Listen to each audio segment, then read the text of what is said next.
Voltamos com Cidadania em Debate aqui pela FURB TV e no programa de hoje estamos falando sobre racismo e os vários casos de manifestação racista em Blumenau e Brasil afora.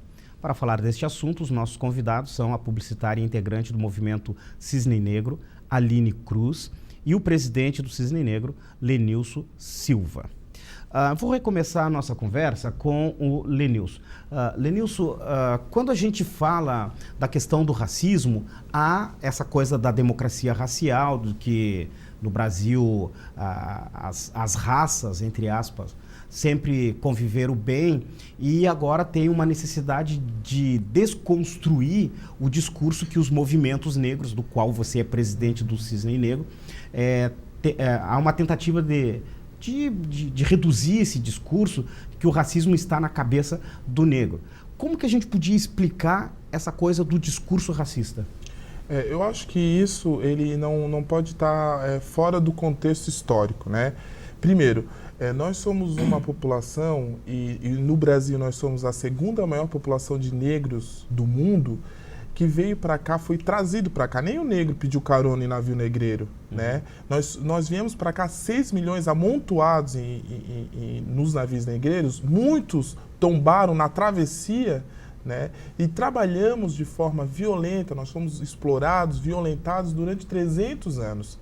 Essa história que eu estou aqui, claro, contando de forma um pouco simples, ela trouxe para a gente, e o pós-abolição trouxe para a gente resultados nefastos, né? São os negros os que mais sofrem com o desemprego, com o analfabetismo, com a violência e repressão policial. São os negros que mais morrem, são os jovens negros que menos têm expectativa de vida.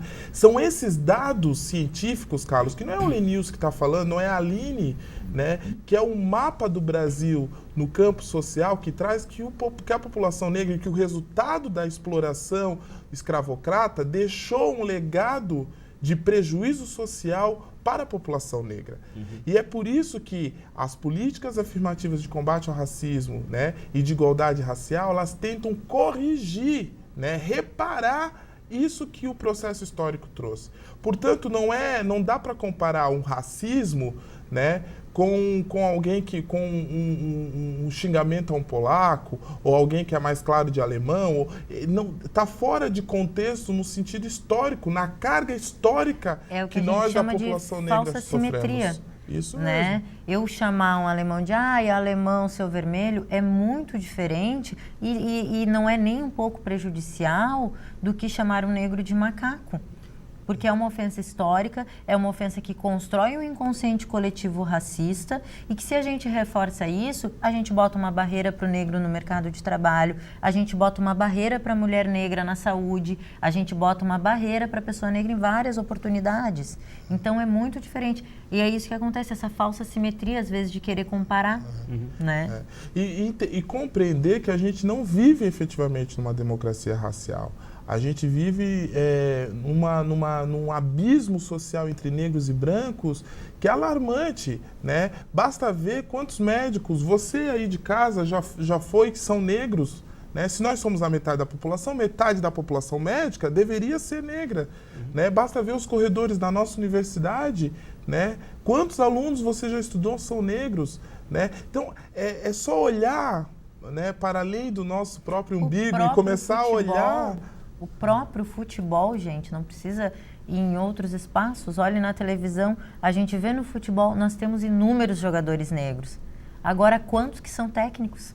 Ou dirigentes, né? Ou dirigentes. São poucos, né? Então, a gente acaba sendo a massa operária do futebol, né? Então, esse discurso, né, da tal da democracia racial, né, esse discurso de que nós negros estamos nos auto-vitimando, ele não tem sustentação histórica, ele não tem sustentação na argumentação.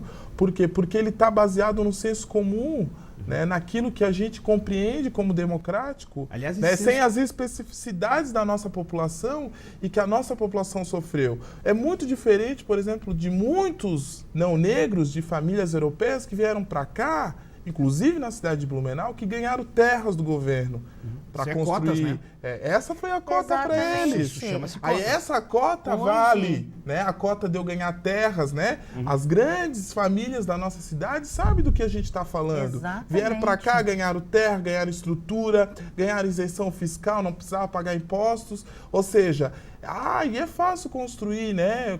Meu pai construiu uma grande empresa, mas ele trabalhou. Aí né? é fácil você desmerecer as políticas afirmativas falando em meritocracia. Né? Outro senso comum é meritocracia. Nossa, porque a pessoa chegou até lá, não sei o quê. É muito fácil você passar numa vaga de federal, tendo ensino particular, gastando 2, 3 anos do cursinho mais top, mais caro. Aí é muito fácil, não é meritocracia. Não tendo que começar a trabalhar com 12 anos para ajudar na complementação de renda da família. Né? Então, esse lugar que a gente tenta construir uma democracia, é preciso que as pessoas saiam desse senso comum e comecem a olhar para além daquilo que a grande imprensa coloca, que todo mundo nas rodinhas acaba comentando. Há efetivamente um abismo entre negros e brancos, por causa de um processo histórico, e é necessário, é urgente, Carlos, que tenhamos políticas que reparem isso. E mais do que isso, políticas que combatam o racismo. O racismo precisa ser combatido, e só vai ser combatido quando negros, Aline, e brancos conseguirem compreender essa dimensão do prejuízo social que o racismo traz para o desenvolvimento do nosso país, inclusive. Aqui a gente fica pontuando essas questões, mas a gente podia sinalizar qual o caminho ideal neste momento para a gente iniciar um trabalho de combate. Creio ser a educação. Vocês acreditam que é pela educação que nós vamos trilhar isso? Eu acredito realmente num processo lento, gradual, e começa assim na educação, não só para trabalhar a autoestima da criança negra, que cresce sem nenhuma representatividade, sem saber a sua história, né? Mas também para o jovem ter conhecimento das religiões de matriz africana, querendo ou não. Semana passada a gente teve um caso de intolerância religiosa que é racismo, de uma criança não poder entrar na escola com as suas guias. Né? Então é muito necessário esse trabalho, trabalhar a autoestima negra. A PL 10.639 está aí, já completou mais de 10 anos, a gente precisa cobrar, né, que isso seja trabalhado nas escolas. E tem uma complementação, né, com a 11.645, que inclui os índios. Que inclui os índios, inclui também os outros povos da diáspora, né? Mas o que é importante nessa nova regulamentação é apontando como isso pode ser trabalhado em sala de aula, né? Sim. Eu acho que a educação ela é transformadora, então por isso que ela é tão necessária, né? Todos nós passamos, para ser qualquer profissional, a gente tem na educação o nosso grande pilar, né? Agora eu penso também que é preciso a gente radicalizar no sentido de ações afirmativas em outros segmentos, né? Nos meios de comunicação, né? Nas próprias empresas privadas. É por isso que a Aline disse que é mais complexo do que a própria educação e é um processo gradual e lento, porque é preciso essa compreensão histórica para que a gente diga que a criatividade da população negra ela está sendo subjugada por anos, né? A gente poderia ter grandes pensadores negros se a gente não precisasse que os jovens negros tivessem como 2 refúgios, ou o narcotráfico ou a prostituição em muitas cidades, né? Exatamente. Como realidade, como saída. Para os meninos, o narcotráfico. E para as meninas, muitas vezes, a grande saída é a prostituição para ter sucesso. Isso para os jovens negros, isso é letal para uma juventude que poderia estar sendo objeto de muita criatividade nos espaços de educação e de formação. Por isso eu penso que combinando educação, né, e com políticas afirmativas em todas as áreas, né, inclusive na iniciativa privada.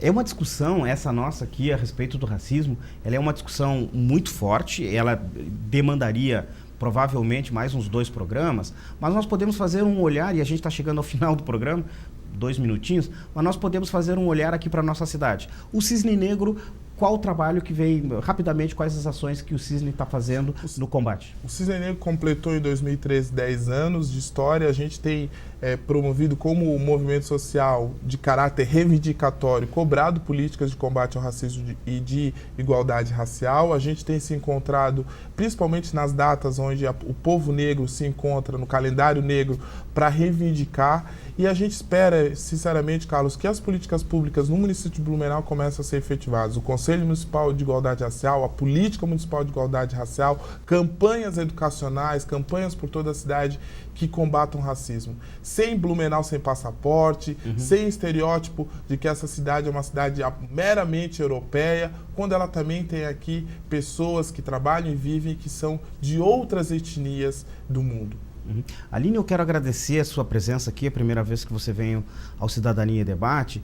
Creio que em outros momentos a gente possa fazer uma discussão ampla, inclusive da questão da mulher negra, né? Sim, sim. Mas de imediato eu quero agradecer a sua presença aqui. Não, eu que agradeço por estar aqui, podendo falar, né? Podendo falar sobre a nossa causa, sobre o movimento negro. Muito obrigada pela oportunidade.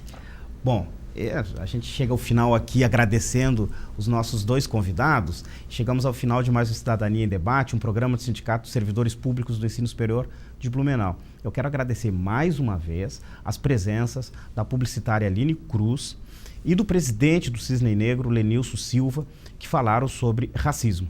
Também quero agradecer a você que esteve ligado no nosso programa. A gente volta a se encontrar para um novo assunto na próxima segunda-feira, a partir das 19h30, aqui pela FURB TV. Tenham todos uma boa noite e uma boa semana. Tchau.